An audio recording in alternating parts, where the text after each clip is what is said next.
Okay. Welcome back to the Dakota Planet Student Spotlight, episode 23. I believe 23, yeah. And your name is? Caliana Shouman. What grade are you in? I'm a 12th grader. You're a senior, huh? How's that going?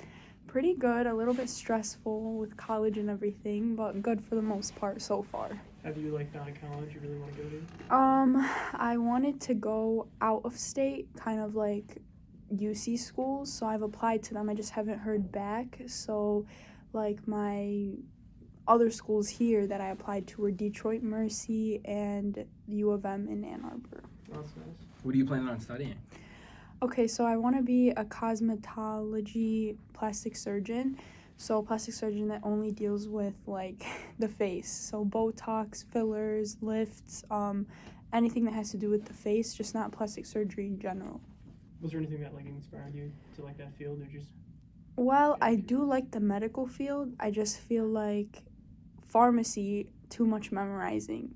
And then the other fields, it's I don't want to have to handle someone dying in my hands. Yeah. Or having to give birth or something.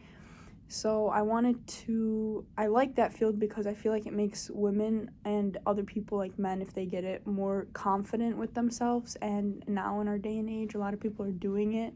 So it makes good pay. So that's why I wanted to do it. Nice.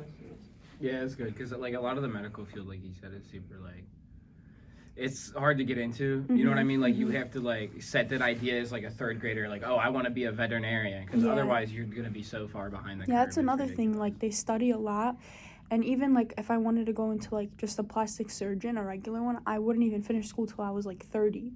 So yeah, I'm gonna do a way where I take a 5-year, 6-year physician's assistant program.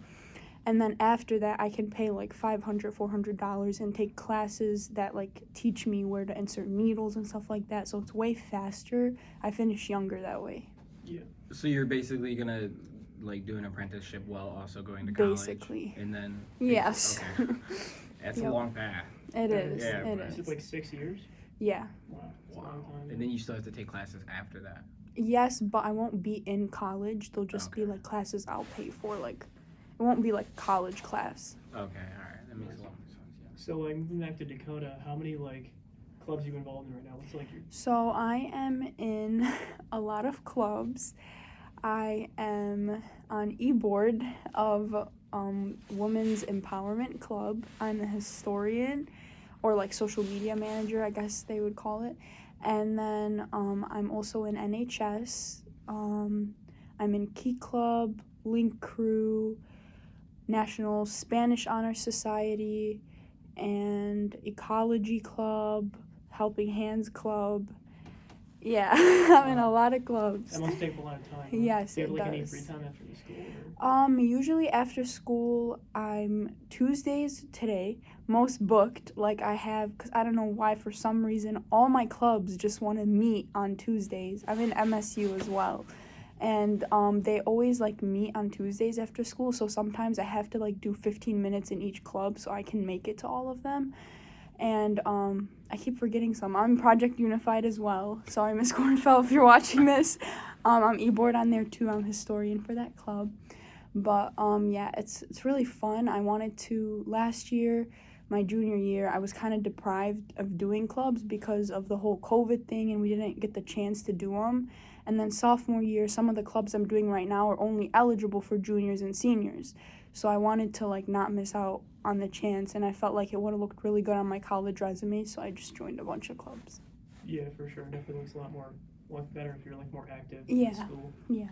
I mean, I know it's kind of a tough question, but if you could, what is your favorite club? Because I know you have a lot of them. Yes. A lot of them. So my favorite club would have to be Project Unified, because we help the special ed kids at Dakota, and it's not a club where you go in and you have to have a meeting or discuss anything. No, there's usually activities. We'll meet up, we'll play. Today they're playing flag football with the kids. Last meeting we painted drawings, and we played Jenga and cards and stuff. It's actually activities with kids, so you're bonding with them, and it's actually really fun. Other clubs that I also like besides that one is Women's Empowerment Club, because it just started this year. It was founded this year, and it's like all girls, and we kind of discuss like problems that girls have to go through, women all around the world. So it's like a really good club. No, nothing. That's fine. Okay. I was just making sure. Anyways, like, I mean, all right, I know obviously you're in so many clubs that there's probably very few to choose from that you're not in at this point. But, like, if there was just, like, one singular club that you're like, okay, maybe I would want to do that. I actually wanted to join the Math Honors Society Club because I love math, but I just haven't had, and I probably still can, I just haven't had the time to, like, stop by. I'm not sure if it's, I think it's Mr. Coons that has it, I'm not sure, but, like, I haven't had the chance to, like, stop by and see because I've just been so busy. Yeah. Wow. That was, that's a lot of clubs. That's a lot to take in. But, we're kind of reaching the end point here. Okay. I hate to kick you off, but one last question.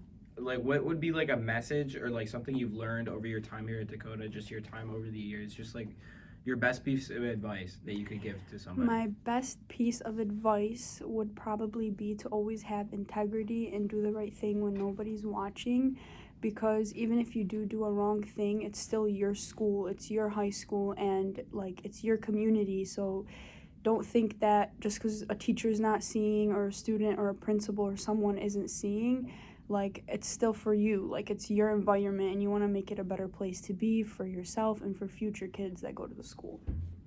Yeah, that's amazing advice, because I think a lot of people, like, they don't, for some reason, they don't have, like, a moral code built into them, but at the end of the day, that's all you are. Yeah. Like, you know what I mean? It's important to stick to yourself, do yourself, and stick up for what you actually stand for, because otherwise you don't stand for it if you don't actually stand for it, you know. And a lot of people, they break their code, and it's just like that's really You true. hold yourself accountable, even though there's just nothing.